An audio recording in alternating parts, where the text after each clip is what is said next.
اهلا بيكم في كايرو دار، مكملين مع بعض تاني الجزء الثاني من الباب الثالث الكيمياء الكهربية. خدنا في الجزء اللي فات نوع من الخلايا اسمها الخلية الجلفانية، وقلنا ان الخلية الجلفانية عبارة عن نظام بيحول الطاقة الكيميائية الى طاقة كهربية من خلال تفاعل أكسدة واختزال تلقائي، وكان فيها الأنود قطب سالب ويحدث عنده أكسدة، أما الكاثود فكان قطب موجب ويحدث عنده اختزال. النهاردة هقول لك على خلية تانية، نوع تاني من الخلايا اللي هو اسمه الخلية الإلكتروليتية، وساعات بيسموه الخلية التحليلية. ايه الخلية الإلكتروليتية أو التحليلية دي؟ بص معايا على الشاشة كده. أنا عندي إناء حاطط فيه سلكتين كهرباء قطبين أيا كانوا بقى، الاتنين زي بعض الاتنين مختلفين مش مشكلة، موصل واحد فيهم ببطارية بالقطب الموجب. طالما وصلت القطب ده بالطرف الموجب للبطارية أصبح هو كمان موجب، والطرف ده أو القطب الثاني وصلته بالطرف السالب للبطارية فبقى سالب. وحطيت هنا محلول كلوريد النحاس. أول ما يمر التيار الكهربي في محلول كلوريد النحاس، كلوريد النحاس اللي هو CuCl2 بيتأين لCu أيون موجب وCl أيون سالب. أيون النحاس الموجب هيروح عند القطب السالب، يروح عنده يعمل ايه؟ ايون موجب يعني كان ذره قبل كده فقدت الكترونات، عشان يرجع ذره زي ما كانت عايز الالكترونات، فبيروح ايون النحاس الموجب عند القطب السالب ياخد منه الكترونات. معنى انه ياخد من القطب السالب الكترونات معناه انه عند القطب السالب ده بيحصل اختزال، واللي يحصل عنده اختزال احنا سميناه كاثود. بس يا مستر الكاثود هناك في الخلية الجلفانية كان قطب موجب، لكن في الخلية التحليلية بيبقى هو القطب السالب، لكن في الحالتين بيحصل عنده اختزال. ايون الكلور السالب هيروح عند القطب الموجب، يروح عنده يعمل ايه؟ يروح عنده يفقد الكترونات، ومعنى انه يفقد الكترونات معناه انه يحصل له اكسدة. طب واللي يحصل عنده اكسدة احنا كنا سميناه انود، بس ده يا مستر هنا موجب. في الخلية الجلفانية كان الانود قطب سالب، لكن في الخلية الالكتروليتية الانود قطب موجب. خلي بالك عشان المقارنة، ما انا هجمعهم لك الاثنين مع بعض في مقارنة. يبقى الخلية التحليلية او الخلية الالكتروليتية دي عملت ايه؟ خدت الطاقة الكهربية من البطارية وعملت بيها شوية تفاعلات كيميائية، عملت بيها اكسدة واختزال. يبقى الخلية الإلكتروليتية بتحول الطاقة الكهربية إلى طاقة كيميائية عكس الجلفانية. في الخلية الإلكتروليتية الأنود هو القطب الموجب ويحدث عنده أكسدة، الكاثود هو القطب السالب ويحدث عنده اختزال. طب احنا في الخلية الجلفانية قلنا إن عملية الأكسدة والاختزال عملية تلقائية، لكن تعالى هنا في الخلية التحليلية لو أنا شلت البطارية دي، لو دي مش موجودة، فين الأنود وفين الكاثود؟ مفيش. ده الأنود أنود عشان أنا موصله بالموجب، لكن من غير البطارية ملوش لازم، ملوش وجود، وبالتالي لا فيه لا أكسدة ولا فيه اختزال. إذا عمليات الأكسدة والاختزال في الخلية التحليلية عمليات غير تلقائية. خلي بالك عشان السؤال اللي بيجي يقول لي قارن بين الخلية التحليلية والخلية الجلفانية.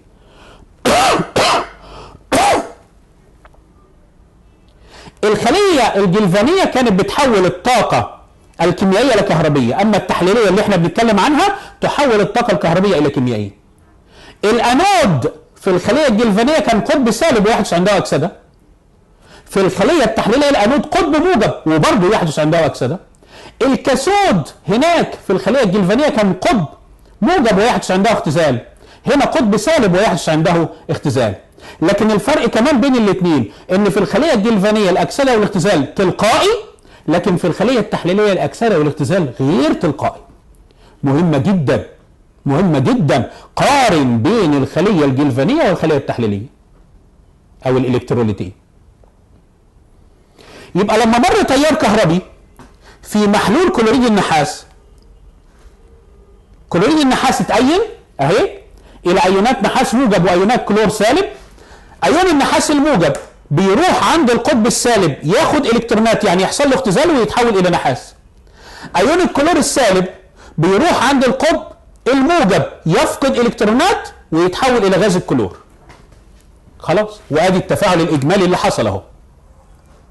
طب هنا برضو عشان أربط لك بينها وبين الخلية الجلفانية، بص كده بيقول لي إن جهد أكسدة الكلور بسالب 36.1 فولت، وجهد اختزال النحاس بموجب 34 فولت. تعال هات قاف ده الكاف كده تلاقيها طلعت بالسالب اهي قدامك على الشاشه، طالعه بالسالب. ومعنى انها طلعت بالسالب معناها ان التفاعل غير تلقائي، وبالتالي لا نحصل منها على تيار كهربي. لكن احنا قلنا هناك في الخليه الجلفانيه اذا كانت قاف ده الكاف موجبه اذا التفاعل تلقائي ونحصل على تيار كهربي. فنتيجه مرور التيار الكهربي في محلول كلوريد النحاس، قلت لك النحاس ايون النحاس الموجب حصل له اختزال ويتحول الى فلز نحاس. ايون الكلور السالب حصل له اكسده ويتحول الى غاز الكلور. ايون الكلور السالب هيطلع هنا عند الانود، والنحاس الموجب هيترسب على الكاثود. يبقى نتيجه مرور التيار الكهربي في محلول كلوريد النحاس، النحاس اترسب عند الكاثود وغاز الكلور تصاعد عند الانود. يبقى لما يمر تيار كهربي في محلول بعض المواد بتترسب بعض المواد بتتصاعد. ابتدى عالم صديقنا اسمه فاراداي. اخونا فاراداي ده عايز يدرس العلاقه بين كميه الكهرباء اللي بتمر في المحلول وبين كتل المواد المترسبه او المتصاعده. فعمل لنا شويه قوانين اللي هي قوانين التحليل الكهربي.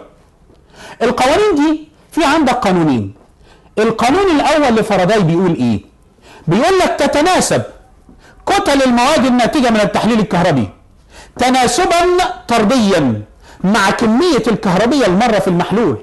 بمعنى نرجع تاني للرسمه، بص كده احنا كنا بنقول ايه؟ البطاريه دي بتطلع كهرباء. لو طلعت البطاريه دي مثلا كهرباء مقدارها 2 كولوم، هيترسب هنا شويه نحاس ويتصاعد من هنا غاز الكلور. طب لو مررت كهرباء اكبر 4 كولوم، هتلاقي كتله النحاس اللي اترسبت هنا زادت وكتله الكلور اللي تصاعدت من هنا زادت. اذا كل ما تمرر كميه من الكهربيه اكتر كل ما كتل المواد المترسبه او المتصاعده بتزيد. وهو ده القانون الاول لفاراداي، بيقول تتناسب كتل المواد الناتجه من التحليل الكهربي تناسبا طرديا مع كميه الكهربيه المره في المحلول. طب عندك قانون لكميه الكهربيه بيقول ايه؟ ان كميه الكهربيه بتساوي شده التيار في الزمن. كميه الكهربيه بتساوي شده التيار مضروبه في الزمن. انا عارف ان شده التيار بنقيسها بوحده الامبير والزمن بنقيسه بالثانيه. طب كميه الكهربيه تبقى بتساوي امبير في ثانيه، او بنختصرها ونسميها كولوم. بنسميها كولوم. بيطلب من حضرتك تعريف الكولوم. ايه هو تعريف الكولوم؟ بيقول لي ده عباره عن كميه الكهربيه الناتجه عن مرور تيار شدته امبير داخل موصل في زمن قدره ثانيه. يبقى تاني القانون الاول لفاراداي بيقول ايه؟ بيقول لك تتناسب كتل المواد الناتجه من التحليل الكهربي تناسبا طرديا مع كميه الكهربيه المره في المحلول. طب في عندك قانون تاني اسمه القانون الثاني لفاراداي. القانون الثاني لفاراداي بيقول ايه؟ بيقول لك لو عندي بدل الاناء الواحد اكتر من اناء، يعني عندي اكتر من محلول. الاناء الاولاني مثلا فيه نترات فضه، الاناء الثاني فيه كلوريد نحاس، ومررت فيهم نفس كميه الكهربيه، يبقى انا مررت نفس كميه الكهربيه في محاليل مختلفه، واحد فيه نترات الفضه والثاني فيه كلوريد النحاس. هل معنى ان نفس كميه الكهربيه بتمر في محلولين مختلفين، ان كتله الفضه اللي هتترسب قد كتله النحاس؟ يعني انا دلوقتي بشرح لحضرتك، في اكتر من واحد بيسمعني، هل معنى ان انا عشان نفس البني ادم اللي بيشرح معناها ان اللي انت هتفهمه زي زميلك اللي هيفهمه؟ ابدا. ليه؟ لان ممكن حضرتك تكون مركز، ممكن يكون واحد تاني مش مركز، فانت هتفهم اكتر منه.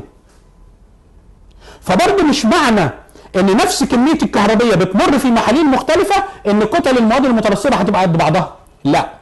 فراي بيوضح الحته دي، فبيقول ايه؟ عند ثبوت كميه الكهربيه الماره في المحاليل المختلفه فان كتل المواد المترسبه او المتصاعده تتناسب طرديا مع اوزانها المكافئه او الكتله المكافئه. كلمه الكتله المكافئه دي او الوزن المكافئ جديده عليا. يعني ايه الوزن المكافئ؟ بيقول لي ان الوزن المكافئ بيساوي الوزن الذري مقسوم على التكافؤ. الوزن المكافئ لاي عنصر بيساوي الوزن الذري بتاعه مقسوم على التكافؤ.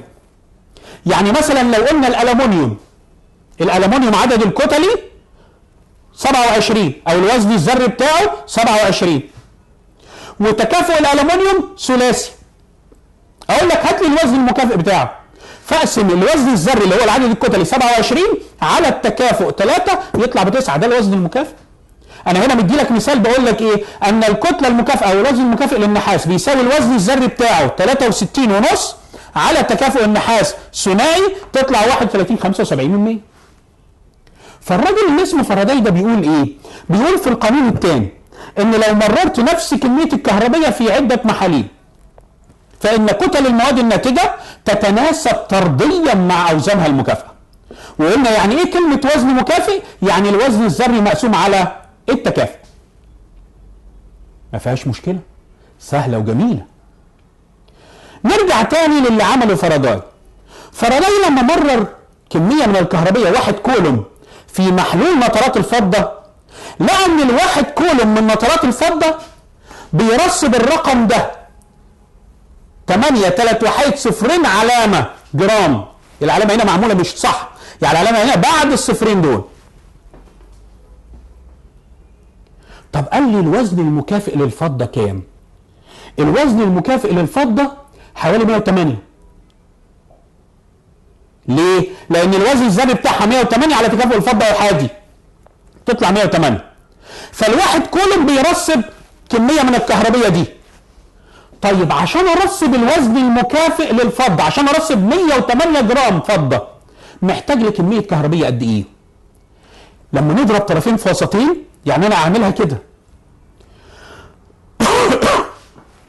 هقول ان ال1 كولوم بيرسب 8 3 وحيد صفرين علامه جرام من الفضه. طب عشان ارسب الوزن المكافئ للفضه اللي هو 108 جرام احتاج لكميه كهربيه قد ايه؟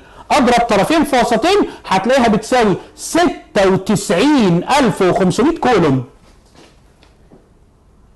يبقى عشان ارسب الوزن المكافئ للفضه محتاج لكميه من الكهربيه مقدارها 96500 كولوم. الوزن المكافئ ده كام؟ اللي هو 108 جرام بتوع الفضه. طب يا مستر ده الرقم ده كبير قوي، 96500 كولوم ده كبير. طب افرض عايز ارسب بدل 108 ارسب قدها مرتين، يعني 216 جرام. اقول لك يبقى انت محتاج لكميه من الكهربيه 96500 في 2. انا وانا واقف قدامك دلوقتي مش عارف احسبها لانها رقم كبير قوي. فاخونا فاراداي قال ايه؟ قال احنا ممكن نقول ال 96500 كولوم دول هنسميهم 1 فاراداي. هنسميهم 1 فاراداي. اذا ما هو الفاراداي؟ الفاراداي عباره عن 96500 كولوم، بيجي في الامتحان تعريفه. وبنفاجئ ان في بعض الناس كده اللي هي بتحب تستظرف شويه، اما يقول له ما المقصود بالفاراداي يقول له هو عالم. يا سلام. لا، الفاراداي دي هو كميه الكهربيه اللي انا مررتها في محلول عشان ارسب الوزن المكافئ للفضه. ومش هقول للفضه بقى، هقول لاي ماده. الفاراداي هو كميه الكهربيه اللازمه لترسيب الوزن المكافئ لاي ماده. ايه هو الفاراداي؟ اهو هو كميه الكهربيه اللازمه لترسيب الوزن المكافئ لاي ماده. طب ال1 فاراداي بكام؟ ب 96500 كولوم. طيب جميل قوي. يبقى انا عشان ارسب الوزن المكافئ لاي ماده محتاج لفرضاي. طب عشان ارسب الوزن الذري ليها، يعني ارسب ذره، بتحتاج لقد ايه كميه من الكهربيه؟ خلي بالك من الحته دي قوي. كميه الكهربيه اللازمه لترسيب الكتله الذريه بتساوي تكافؤ الماده مضروب في كلمه فرضاي. يعني مديني مثال هنا وجي كتير في الامتحانات، احسب كميه الكهربيه اللازمه لترسيب جرام على ذره من النحاس بناء على التفاعل التالي. يوه يا مستر احنا لسه هناخد معادلات. استناني.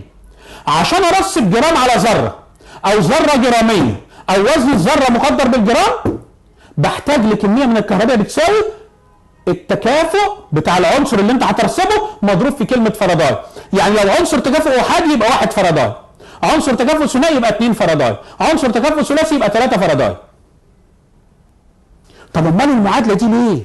انا بخاف من المعادلات.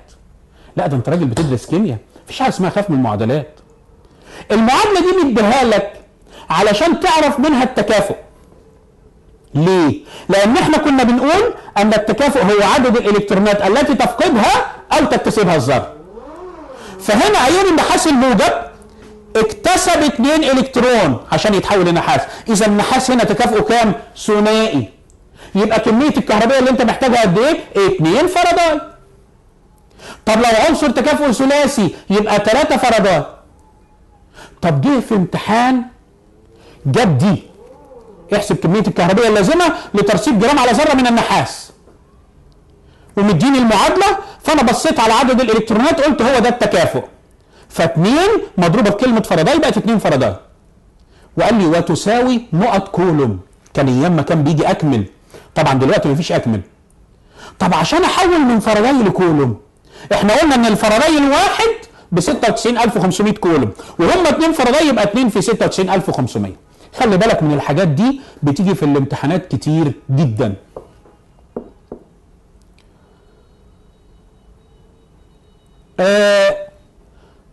في عندنا قانون مهم جدا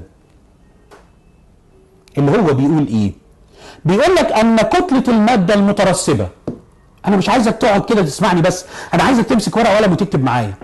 كتلة المادة تساوي كمية الكهربية مضروبة في الوزن المكافئ على 96500 كولوم. اقوله تاني، كتلة المادة المترسبة تساوي كمية الكهربية مضروبة في الوزن المكافئ على 96500 كولوم.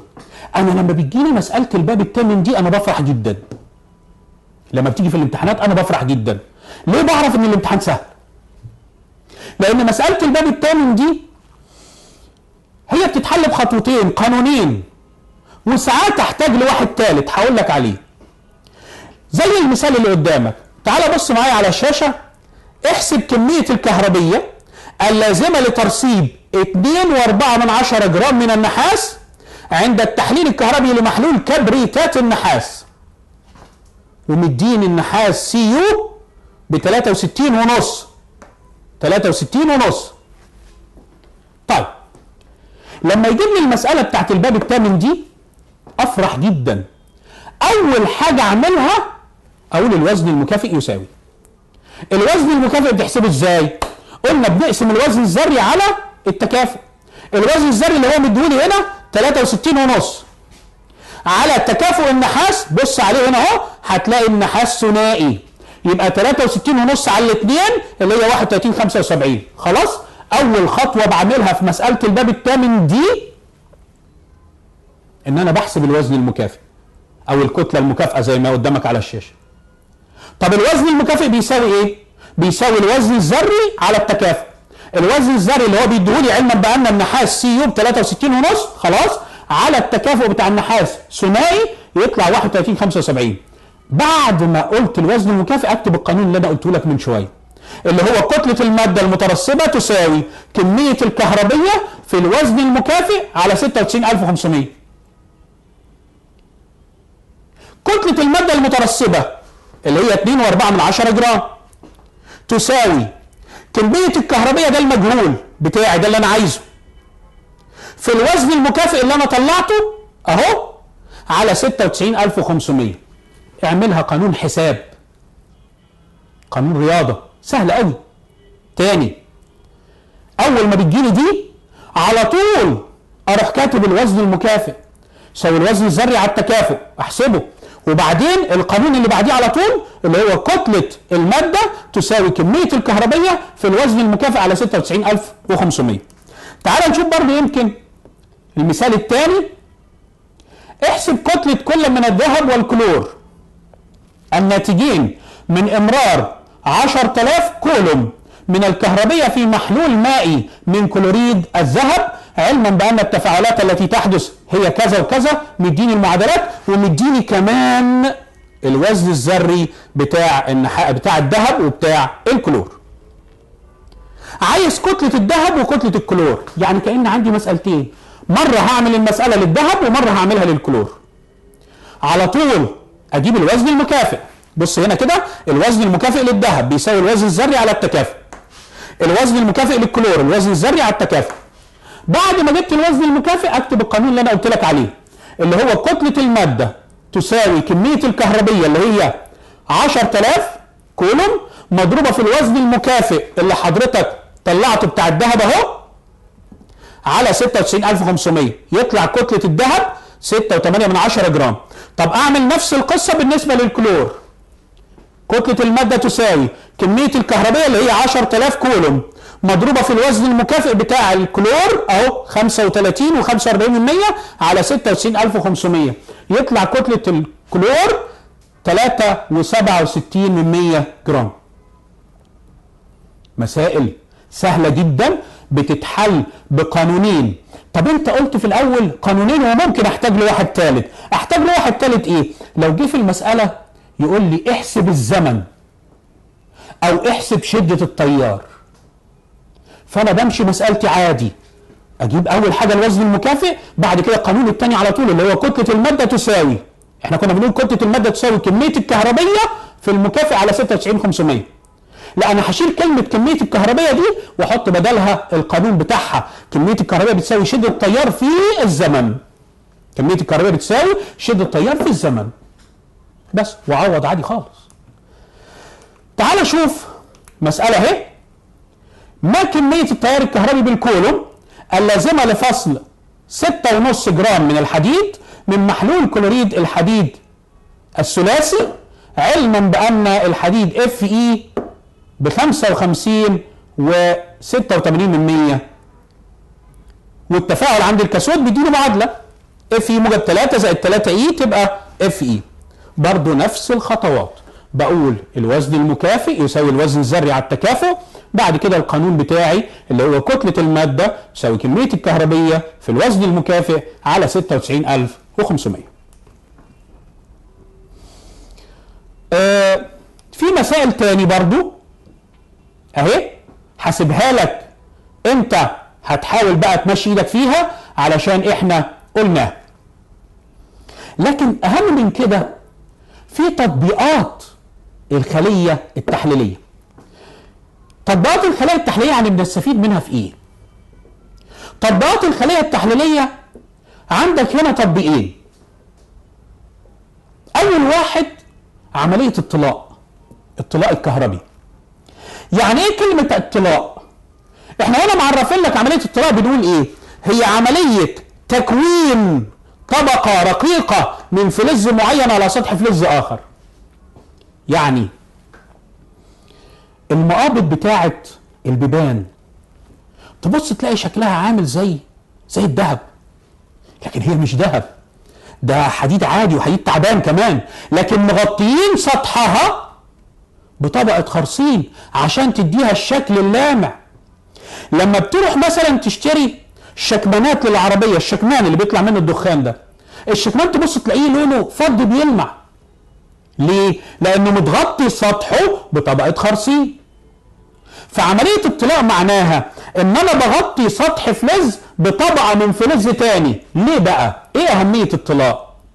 اهمية اطلاء ان انا في عملية اطلاء لما بغطي سطح الحديد مثلا بطبقة خرسين فانا بحمي الحديد من التآكل والصدأ.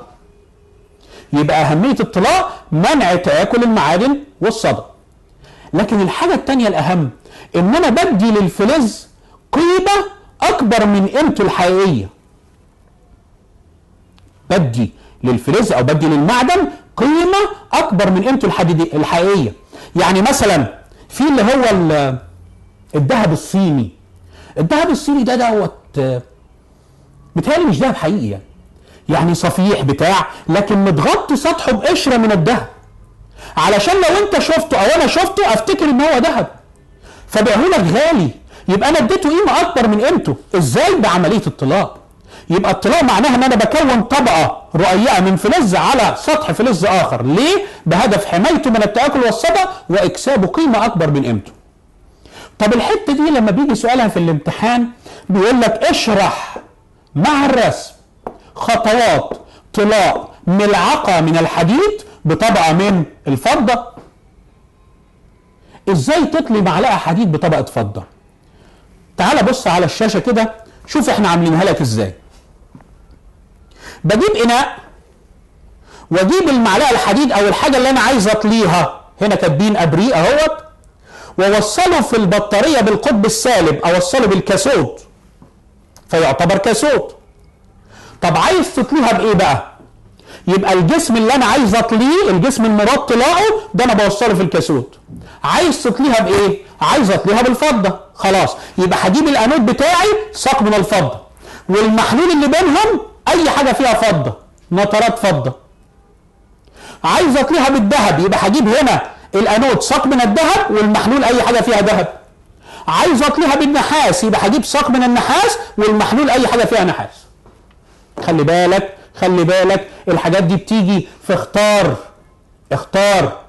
عند طلاء ملعقه من الحديد بطبقه من الفضه يكون الانود جايب لي بقى ساق من الفضه ومحلول كلوريد النحاس، ساق من النحاس ومحلول كلوريد الفضه، ساق من الفضه ومحلول نترات الفضه، واختار.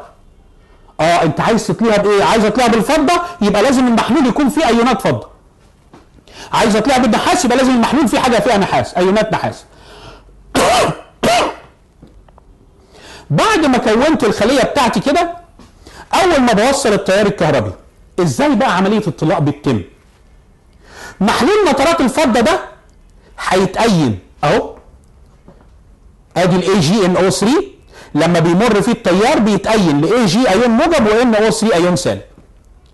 الاي جي الايون الموجب هيروح عند القطب السالب اللي هو الكاثود اللي احنا موصلين فيه المعلقه او الابريق او الحاجه اللي احنا عايزين نطليها، يروح عنده ياخد الكترونات، يعني يحصل له اختزال ويتحول الى اي جي، يتحول الى فلز الفضه يترسب عليه. طيب استهلكت شويه الفضه بتوع المحلول ولسه الابريق ده ما اتطلاش كله، يعني ما اتغطاش كله بطبقه فضه. هنا يجي دور ساق الفضه. ساق الفضه اللي هو الانود بيحصل له اكسده. يعني ايه بيحصل له اكسده؟ يعني بيفقد الكترونات ويتحول الى ايونات فضه تنزل في المحلول.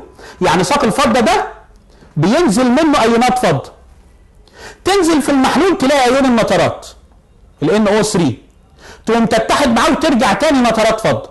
نترات الفضه تتأين للفضه تروح تترسب هنا، ويفضل النترات الانود ينزل ايونات فضه تتحد مع النترات ويرجع محلول نترات الفضه، تروح الفضه تترسب هناك لحد لما كل اللي هنا يترسب هنا حتى تمام عمليه الطلاء. خلي بالك من عمليه الطلاء دي برضه، بص في الامتحانات وشوف جت كام مره. هتقول لي يا مستر انت كل حاجه تقولها تقول لي بتيجي في الامتحانات. ده حقيقي، ده حقيقي، ده كمان هيبقى مجال الاسئله اكبر. يعني في حاجات ما جاتش قبل كده ممكن تيجي. فخلي بالك ما تسيبش حاجه، ما تسيبش حاجه، ما تقولش انا الحته دي بتيجي هذاكرها، الحته دي ما بتجيش مش هذاكرها. لا، السنه دي مجال الاسئله اكبر. ليه؟ لان عدد الابواب اللي انت بتمتحن فيها قليل، 4 ابواب، والدرجات بقت اكتر. السنه اللي فاتت كانت الكيمياء من 50، السنه دي من 60. تعال نشوف تطبيق تاني او استخدام تاني للخلايا التحليليه. عمليه استخلاص الالومنيوم. بيقول لحضرتك ان الالومنيوم فلز نشط كيميائيا، علشان كده لما تيجي سعادتك تدور عليه في الارض عمرك ما تلاقيه لوحده، يعني لا يوجد الالومنيوم منفردا في الطبيعه. ليه لا يوجد منفردا في الطبيعه؟ هقول لانه نشط كيميائيا. امال بنلاقيه ازاي؟ بص كده خامات الالومنيوم. بالنسبه لخامات الالومنيوم في عندك خام اسمه البوكسايت. البوكسايت اللي هو Al2O3. البوكسايت هو Al2O3. الخام الثاني بتاع الالومنيوم اسمه الكيريولايت. الكيريولايت اللي هو Na3Al6. يبقى انا عندي الالومنيوم لا يوجد منفردا في الطبيعه لانه فلز نشط كيميائيا، ولكن ليه بيوجد على هيئه خامات. ايه هي اهم خاماته؟ البوكسايت Al2O3 والكيريولايت Na3Al6. طب احنا عايزين بقى نستخلص الالومنيوم لوحده. عشان حضرتك تستخلص الالومنيوم لوحده تعال شوف جهاز استخلاص الالومنيوم. جهاز استخلاص الالومنيوم عباره عن صندوق حديد او حوض حديد. صندوق الحديد ده اهو بوصله في الكهرباء بالقطب السالب، يعني بيعتبر كاسود. وبجيب اعمده من الكربون او الجرافيت اللي هي دي بوصلها بالقطب الموجب، يعني انود. بكون الجهاز بتاعي. بعد كده بحط الكيريولايت الاول، احط خام الكيريولايت اللي هو Na3Al6 واوصل الجهاز بالكهرباء. فلما الكهرباء تمر في الجهاز بتتحول لحراره. الحراره دي تخلي الكيريولايت يبتدي ينصهر. اول الكيريولايت ما ينصهر اضيف عليه المركب الاساسي او الخام الاساسي اللي هو البوكسايت. طيب الكيريولايت هنا دوره ايه؟ الكيريولايت هنا بيقولوا عليه ان هو مذيب للبوكسايت.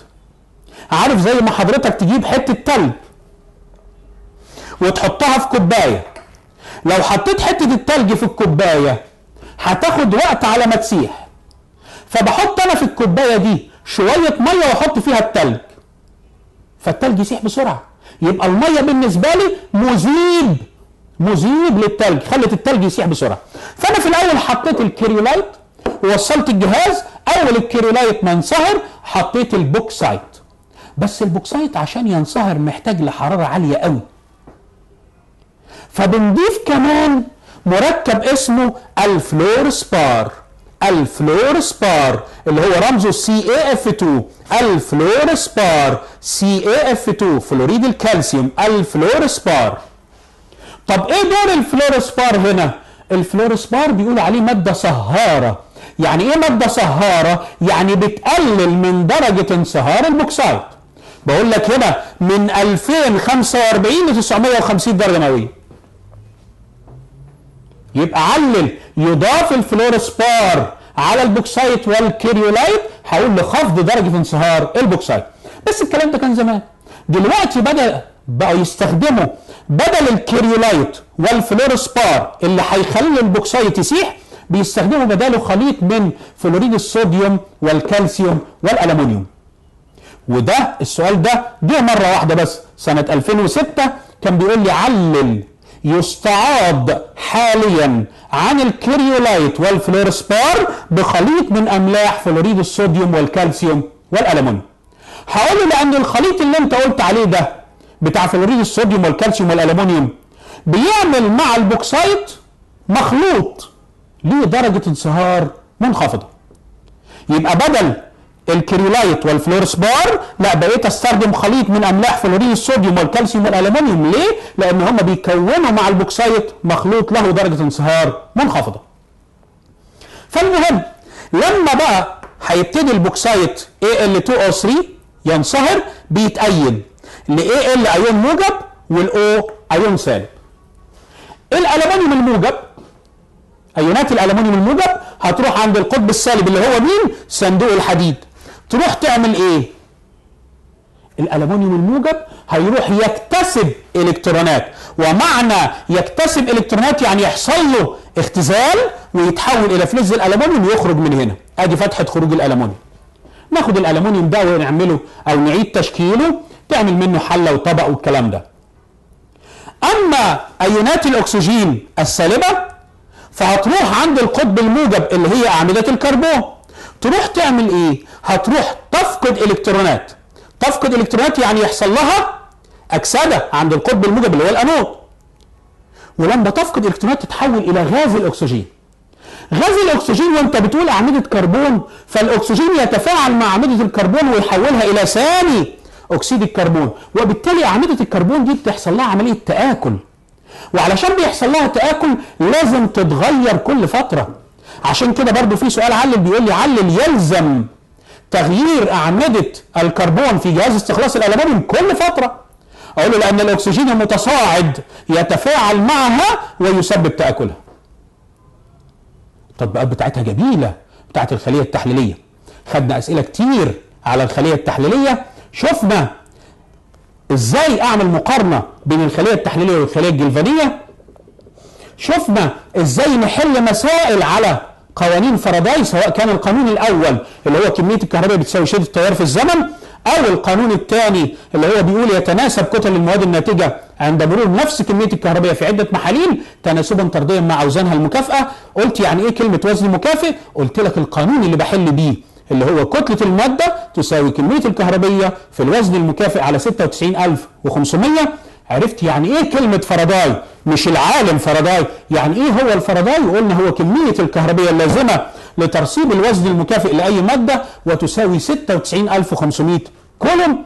خدنا تطبيقات الخليه التحليليه اللي هي عمليه اطلاء، والهدف منها عمليه استخلاص الفلز الالومنيوم وازاي بيتم، وليه بدل الكيريولايت والفلورسبار بقينا نستخدم خليط من فلوريد الصوديوم والكالسيوم والالومنيوم، لانه بيكون مع البوكسايت مخلوط له درجه انصهار منخفضه. ليه لازم اغير اعمده الكربون كل فتره؟ لان الاكسجين المتصاعد يتفاعل معها ويسبب تآكلها. اعتقد غطينا جزء كبير من الباب، وان شاء الله باذن الله راجعين لك باسئله كتير جدا جدا جدا. اوعى تروح في اي حته.